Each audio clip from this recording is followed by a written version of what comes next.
Question को पढ़ते जाएंगे। A particle moves along the curve, एक कर्व गिवन है, कितना 6y equals to x cube plus 2, कितना गिवन है एक्स क्यूब प्लस 2, ये मुझे एक कर्व गिवन है।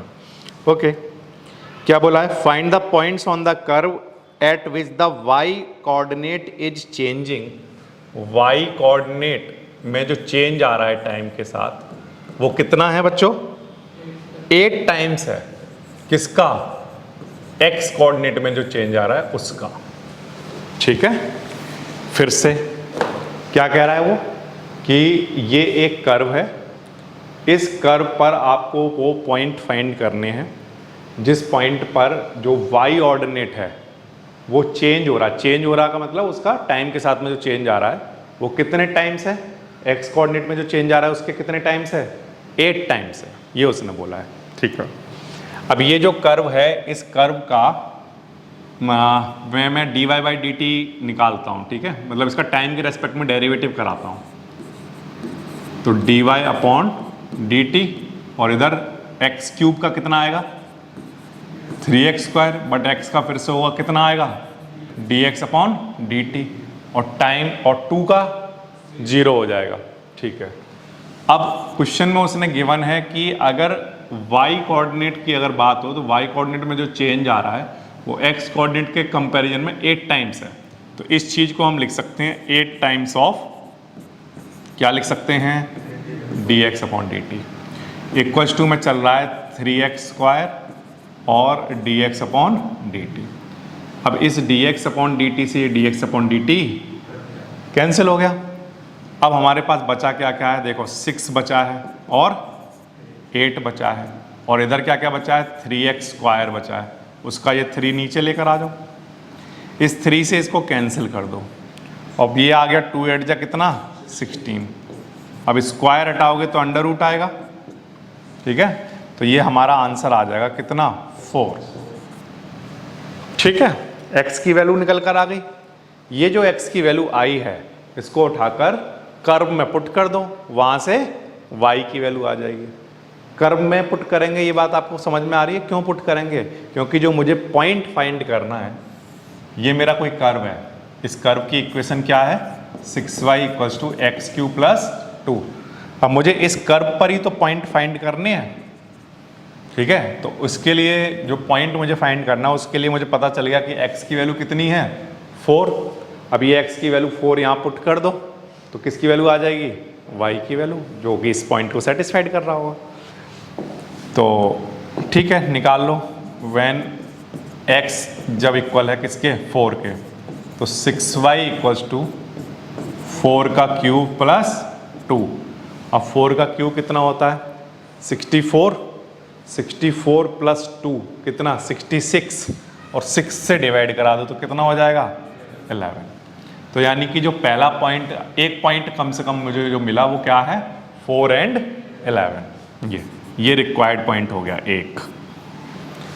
अब जब x की वैल्यू -4 हो तो, जब x की वैल्यू -4 हो तब क्या होगा, तो उस केस में पॉइंट देख लेते हैं क्या रहा होगा, 6y इक्वल्स टू -4 का क्यूब प्लस 2 और -4 का क्यूब कितना -64 प्लस 2 -62। ठीक है, माइनस का 62 और अपॉन में 6, और इसको अगर हम कैंसिल कराएं तो -31 अपॉन कितना 3, ये आ जाएगा। तो -4 रखने पर आंसर कितना आता है -31 अपॉन 3। तो ये 2 रिक्वायर्ड पॉइंट होंगे जिन पर, ये ऐसे पॉइंट हैं जिन पर हमारा जो y कोऑर्डिनेट है वो 8 टाइम चेंज हो रहा होगा h compare to x coordinate. ठीक है, इस तरह से करोगे। तो एक बार फिर से देखो बच्चों, सबसे पहले तो ये कर्व लेकर चलना, कर्व के साथ ये रिलेशन गिवन है, इस रिलेशन को इसके डेरिवेटिव में यूज कर लेना, वहाँ से सॉल्व करके आपके पास x की वैल्यू आ जाएगी। वो x की वैल्यू उठाकर आप इस कर्व में पुट कर दोगे तो आपके पास y की वैल्यू आ जाएंगे, तो आपके जो रिक्वायर्ड कोऑर्डिनेट हैं वो आपको मिल जाएंगे। ठीक है, अच्छा, इसके बाद एक और क्वेश्चन देखो आप, क्वेश्चन नंबर 12 क्या कह रहा है? The radius of an air bubble is increasing at the rate of 1/2 centimetre per second. एक बबल है, उसकी जो रेडियस है वो टाइम के रेस्पेक्ट में चेंज हो रही है, कितनी बच्चों? 1/2 सेंटीमीटर पर सेकेंड चेंज हो रही है। ओके, आगे क्या कह रहा है? At what rate is the volume of bubble increasing when the radius is 1 centimetre. अगर रेडियस 1 सेंटीमीटर हुई उस बबल की, ठीक है, रेडियस 1 सेंटीमीटर हुई और जो रेडियस में चेंज आ रहा है वो अगर 1/2 सेंटीमीटर आ रहा है पर सेकेंड, तो बताओ उसके वॉल्यूम में कितना चेंज आ रहा होगा। ये मेरे पास एक बबल है, इस बबल की रेडियस कितनी है? 1 सेंटीमीटर।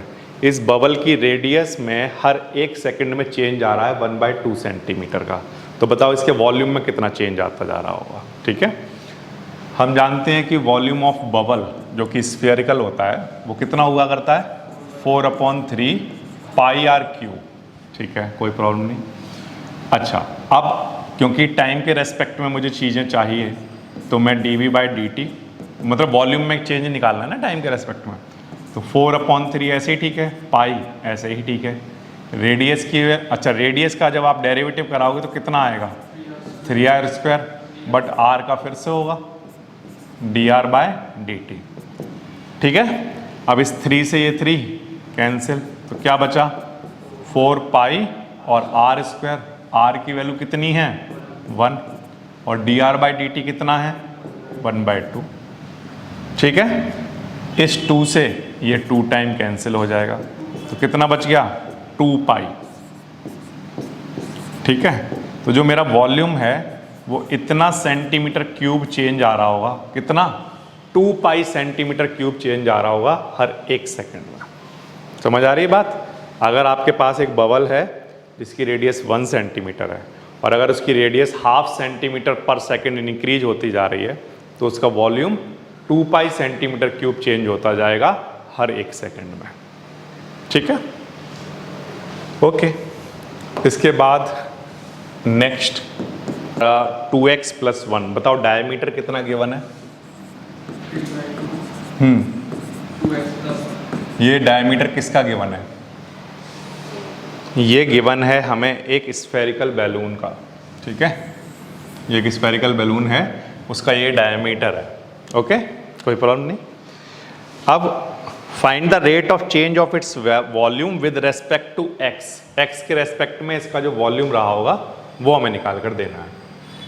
तो देखो, वॉल्यूम हम जानते हैं, कोई स्फेरिकल अगर बैलून हो तो उसका वॉल्यूम क्या होगा?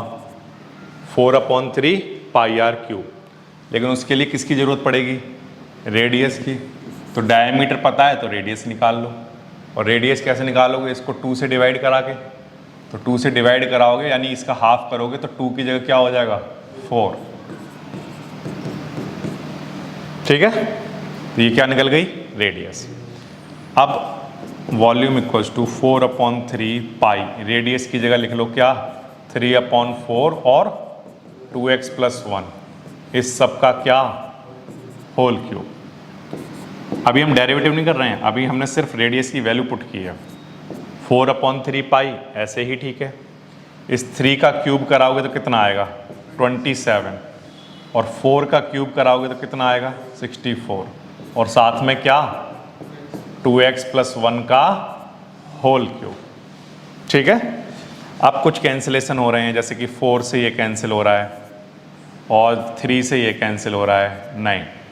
तो finally in the term of x हमारे पास जो वॉल्यूम निकल कर आया वो 9/16 पाई और 2x + 1 का होल क्यूब। अभी तक मैंने सिर्फ ये किया है कि मुझे डायमीटर पता है तो मैंने उसका हाफ करके रेडियस निकाल ली, और मैं जानता हूँ वॉल्यूम ऑफ स्फीयर 4/3 πr³ होता है, रेडियस की वैल्यू यहाँ पुट कर दी। अब थोड़ा सा सॉल्व करके रख लेता हूँ, सिंप्लीफाई करके रख लेता हूँ, तो मेरा वॉल्यूम ये आया। अब इस वॉल्यूम का मुझे क्या चाहिए? रेट किसके रेस्पेक्ट में चाहिए? उसने बोला है विद रेस्पेक्ट टू x निकाल कर बताइए। तो ठीक है, वॉल्यूम का रेट निकाल देंगे विद रेस्पेक्ट टू एक्स। निकालो 9/16 ऐसे ही ठीक है, पाई भी ऐसे ही ठीक है। ओके, अब 2x + 1 का होल क्यूब है, इसका डेरिवेटिव कितना आएगा बोलो? 3 आगे आ जाएगा, और 2x + 1 का होल स्क्वायर, ठीक है, और 2x + 1 का फिर से डेरिवेटिव होगा, तो 2x + 1 का फिर से डेरिवेटिव होगा तो कितना आंसर आएगा? 2। समझ गए? क्योंकि हमने इसे x की तरह तो ट्रीट किया था, तो x का क्यूब क्या होता है? 3x², और जो x की जगह आया है उसका डेरिवेटिव फिर से, ठीक है। अब इसके बाद आगे सॉल्व करना है। आगे सॉल्व करो तो 2 से ये कैंसिल हो सकता है, कितने टाइम? 8 टाइम। तो और 9 × 3 कितना? 27। तो 27/8, और साथ में क्या? पाई, और साथ में 2x + 1 का होल स्क्वायर, dv/dx। तो इतना, यही तो बोला है कि डायमीटर क्या है? 3/2 2x + 1। अब मुझे पता नहीं है कि x क्या है, या तो वो बता देता कि लेंथ है या कुछ और है, तो उसके अकॉर्डिंग मैं उसकी यूनिट लिख देता, बट उसने क्योंकि यूनिट नहीं बताई है तो मैं कोई यूनिट यहाँ नहीं लिख रहा हूँ, ठीक है। ये इसका आंसर बन जाएगा। अब एक बार फिर से, ये एक स्फेरिकल बैलून है, इसका डायमीटर इतना है, तो रेडियस इतनी रही होगी, तो फिर वॉल्यूम कितना होगा? वॉल्यूम 4/3 πr³ होता है। रेडियस की वैल्यू पुट कर दो, थोड़ा सा सॉल्व कर लो, तो ये वॉल्यूम आ गया। और इस वॉल्यूम, ये वॉल्यूम किसका फंक्शन है? x का, है ना। x के रेस्पेक्ट में ही उसने इसका चेंज पूछा है, x के रेस्पेक्ट में कितना चेंज आ रहा होगा, तो इतना चेंज आ रहा होगा, ठीक है।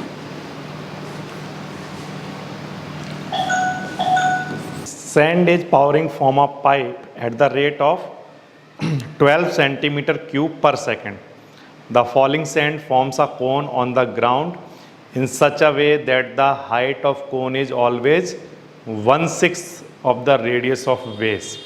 How fast is the height of the sand cone increasing when the height is 4 cm? ठीक है, तो क्या हो रहा है? जब सैंड को गिराया जा रहा था, ठीक है, तो सैंड को गिरा रहे थे जब हम ऐसे, तो यहां पर एक कोन बन के तैयार हो गया, ठीक है, ऐसे एक कोन बन के तैयार हो गया। बट इस कोन की एक खास बात है, वो कहता है कि इसकी जो हाइट है वो ऑलवेज 1/6 है इसकी रेडियस के। मान लो इसकी हाइट मैं मान लेता हूं कितनी? h, और इसकी रेडियस में मान लेता हूँ कितनी? r। अब वो क्वेश्चन में कह रहा है कि जो इसकी हाइट है वो 1/6 रहती है ऑलवेज इसकी रेडियस के, ठीक है, कोई प्रॉब्लम नहीं। अब वो ये क्या जानना चाहता है? How fast is the height of sand of cone increasing when the height is 4 cm। अगर हाइट 4 cm है, ठीक है, तो बताओ हाइट में कितना इंक्रीज हो रहा होगा? अगर जो वॉल्यूम में इंक्रीज हो रहा है वो कितना? 12 cm³/s। कितना? 12 cm³। अब मेरी बात को ध्यान सुनो, आप यहाँ से सैंड को डाल रहे हो, तो जब सैंड को आप डाल रहे हो तो कितना डाल रहे हो? हर 1 सेकंड में कितना वॉल्यूम बढ़ा रहे हो? यहाँ पर 12 cm³ बढ़ा रहे हो। जब डालते जाओगे तो क्या बढ़ती जाएगी? हाइट। तो वो हाइट का रेट जानना चाहता है, ठीक है, कि अगर आप 12 cm³/s इसका वॉल्यूम यहाँ बढ़ा रहे हो, तो बताओ जब हाइट 4 cm है तो बताओ हाइट किस रेट से बढ़ रही होगी, ठीक है। ओके, कोन का जो वॉल्यूम हुआ करता है वो 1/3 πr² होता है, ठीक है, ये फॉर्मूला आपको याद होना चाहिए।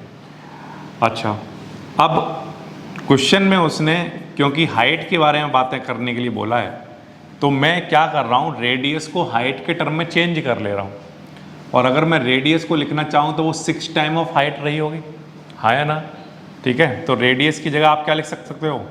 6 टाइम ऑफ हाइट, इसका स्क्वायर, और साथ में क्या चल रहा है? h। समझ में आ गई बात? हमने r को ही क्यों चेंज किया? क्योंकि उसने हाइट की बात पूछी है, हाइट का रेट पूछा हुआ है, ठीक है, और हाइट और रेडियस का रिलेशन क्या है, h 1/6 है किसका, r का, तो r किसके इक्वल होता होगा 6 × h के। ठीक है, अब 1/3 और पाई ऐसे ही ठीक है। 6 का स्क्वायर कितना 36 और साथ में क्या आएगा h का स्क्वायर, वो h का स्क्वायर और ये वाला h मिलकर कितना हो जाएगा h³। ठीक है, अच्छा अब इस 3 से इसको कैंसिल कर दो, कितने टाइम 12।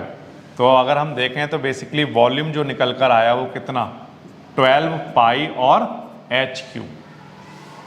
ये वॉल्यूम h के टर्म में इतना आया। ओके, अब मुझे क्या चाहिए, मुझे क्वेश्चन में चाहिए h, मुझे निकालना क्या था क्वेश्चन में बोलो, हाइट कितना बढ़ रही है टाइम के साथ, यानी dh/dt चाहिए मुझे। तो dh/dt निकालने के लिए क्या तरीका है कि आप इस वॉल्यूम का टाइम के रेस्पेक्ट में डेरिवेटिव करा दो। तो इधर 12 और पाई ऐसे ठीक है, h³ का डेरिवेटिव कितना आएगा 3h², बट h का फिर से होगा तो कितना आ जाएगा dh/dt। इसमें तो कोई प्रॉब्लम नहीं, ठीक है। बट dv/dt तो हम पहले से ही गिवन है कि हम वॉल्यूम कितना इंक्रीज करते जा रहे हैं हर बार, यहाँ पर 12, तो यहाँ पर 12 लिख लो, 12 × पाई × 3 और h की वैल्यू कितनी बोली है उसने 4, और dh/dt ये हम जानना चाहते हैं। ठीक है, 12 से 12 कैंसिल, तो इधर क्या बचा हुआ है 1, और क्या क्या बचा हुआ है देखो, 4 का स्क्वायर कितना 16 × 3 बोलो 48, और साथ में और क्या बचा हुआ है यहाँ पर पाई, ये नीचे आ जाएगा। इतना सेंटीमीटर हाइट बढ़ रही होगी, कितने सेकंड में, हर 1 सेकंड में। ये आ जाएगा बच्चों dh/dt।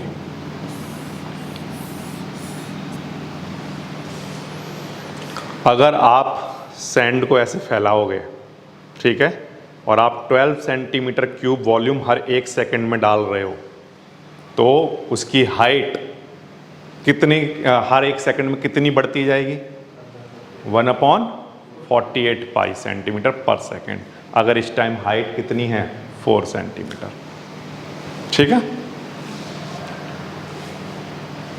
ये क्लियर है, यस और नो, यस और नो बोलो फटाफट से, फिर आगे बढ़ाओ।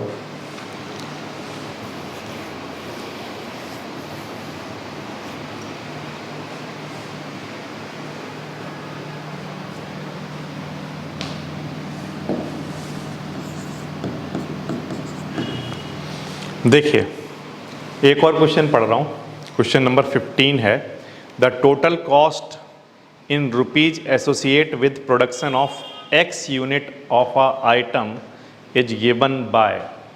ठीक है, एक हमें कॉस्ट गिवन है आइटम की, कितनी है अच्छा कुछ x का फंक्शन है, वो जो कॉस्ट है, टोटल कॉस्ट जो है वो x का फंक्शन है, और वो इस तरह से है 0.007 x³ माइनस 0.003 कितना x² प्लस कितना 15x और प्लस में कितना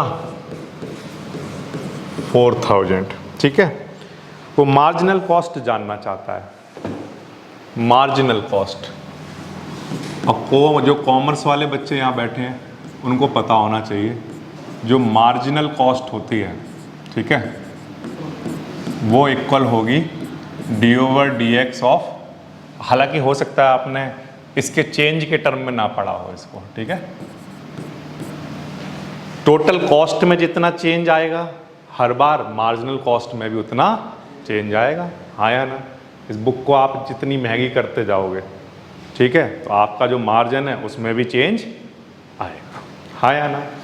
ठीक, तो जो मार्जिनल कॉस्ट होती है वो टोटल कॉस्ट में जो चेंज आ रहा है टाइम के साथ साथ उस पर डिपेंड करती है। ठीक है, तो d/dx of marginal total cost हमारे पास क्या है, ये क्वांटिटी है 0.007 x³ और x² प्लस 15x और प्लस कितना 4000, ये है। इसका डेरिवेटिव आप बड़े आसानी से करा सकते हो। कैसे कराओगे? 0.007 और x क्यूब का डेरिवेटिव कितना हुआ करता है?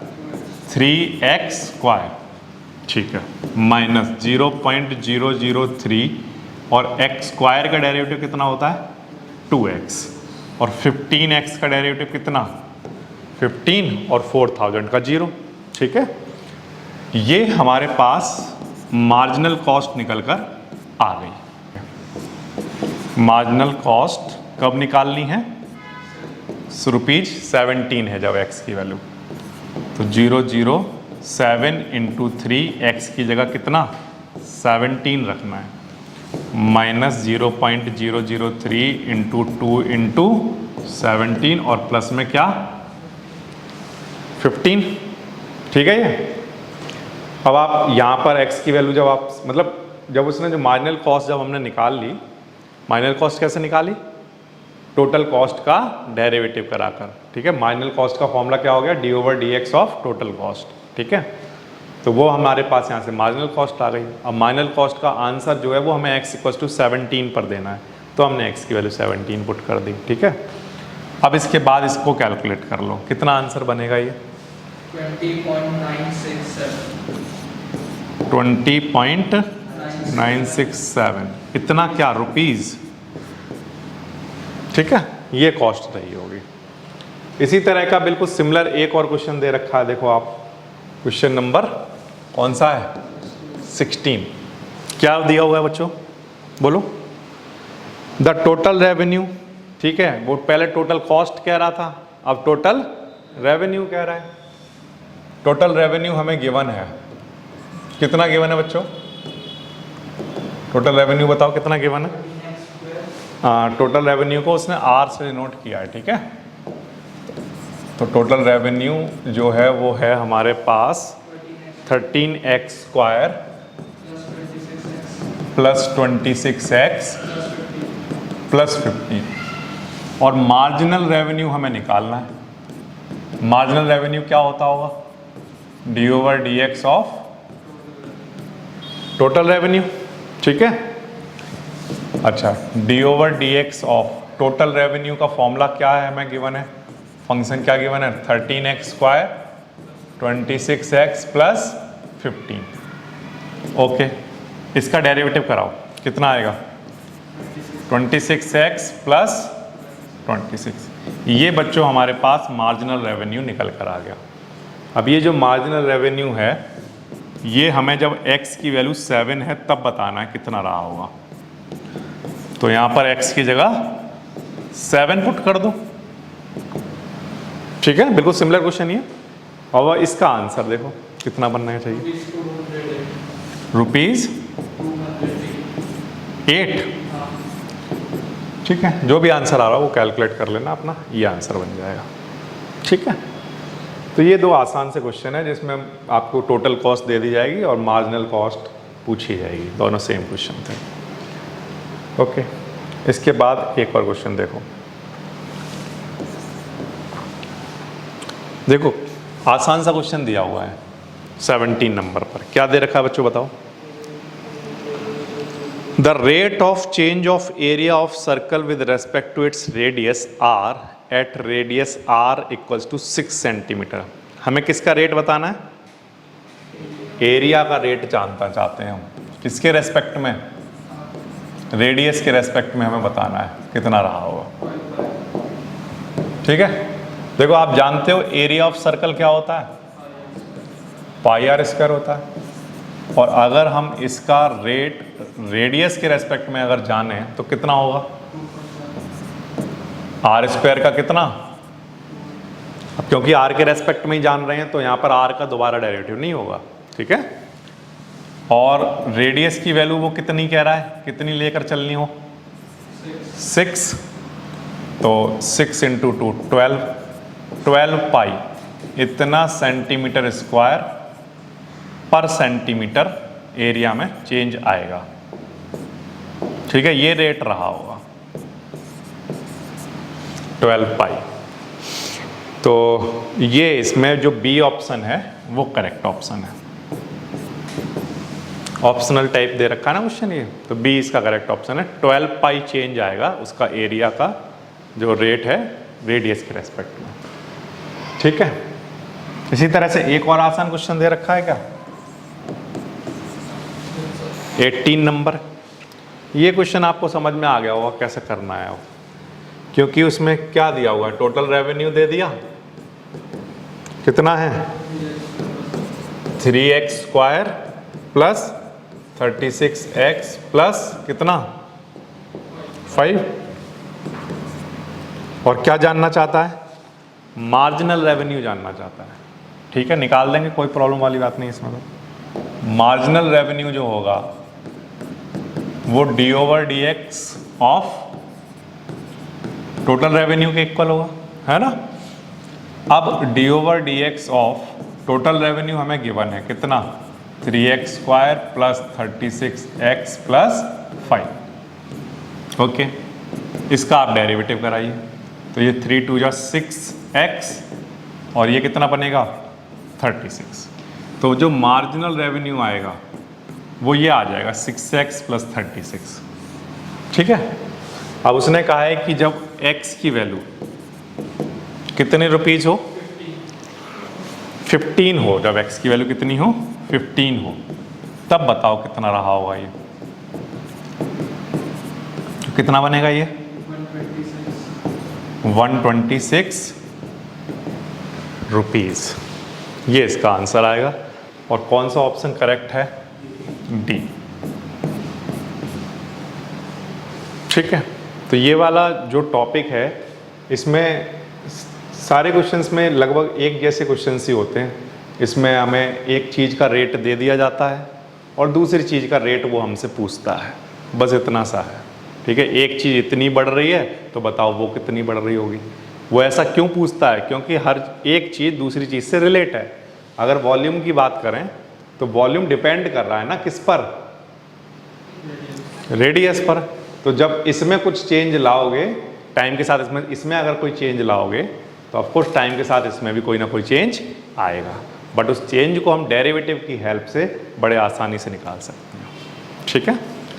ये हो गया आपका एक्सरसाइज, कौन सा है ये 6.1 कंप्लीट।